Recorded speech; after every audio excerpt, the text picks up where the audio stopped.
Bez čoho sa v ostatných rokoch nemôže na pešej zóne zaobísť posledná decembrová noc, je nepochybne bohatá ponuka zábavy a hudby. Tak ako sa na dobrú silvestrovskú oslavu patrí, prebiehala aj posledná noc v roku 2012. Už krátko po 10. hodine večer patrilo pódium pred kultúrnym domom prvému vystupujúcemu, a to kapele Metafora z Brezna.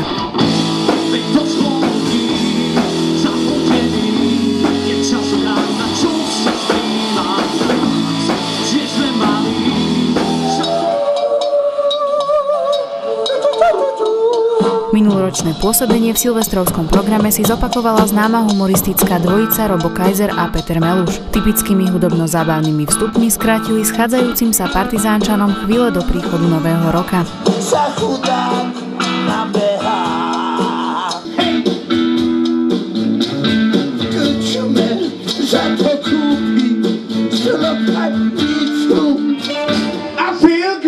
S pôvodnou anglickou verziou piesne I Feel Good zavítal medzi ľudí spevák Bruno Oravec, aby publiku dokázal, že sa v ich prítomnosti cíti naozaj dobre.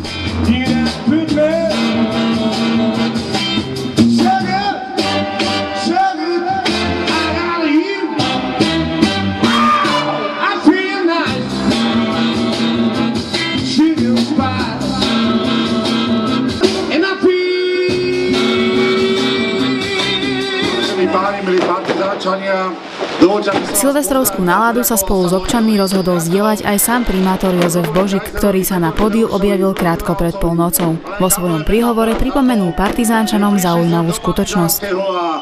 Ja som presvedčený, že opakovane po tretíkrát tu na námestí Slovenského národného povstania opäť oslávime príchod nového roka. A čo som veľmi rád, že tu na námestí oslavíme aj 20. výročie vzniku samostatnej Slovenskej republiky. V tej chvíli sa však ručička na hodinkách začala neúprosne blížiť k 12. a práve vtedy začal Dav vášnivo odpočítavať posledné sekundy roku 2012.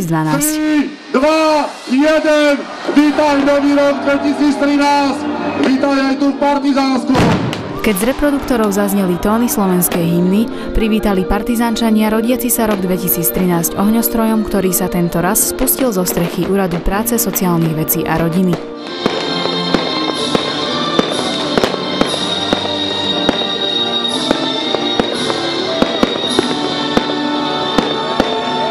Oslava nového roka sa však ani po vypustení svetlic a odznení delobuchov nekončila. Niektorí sa poddali tónom diskotékovej hudby, iní sa presunuli na miesto nedaleko Betlehemu, kde sa spolu s primátorom stali svedkami slávnostného odhalenia kameňa pamätných dní. Na novom dôstojnejšom mieste bude podľa primátorových slov adekvátnou spomienkou na dni minulé a zároveň patričnou ozdobou, ktorá zapadne do vzhľadu pešej zóny.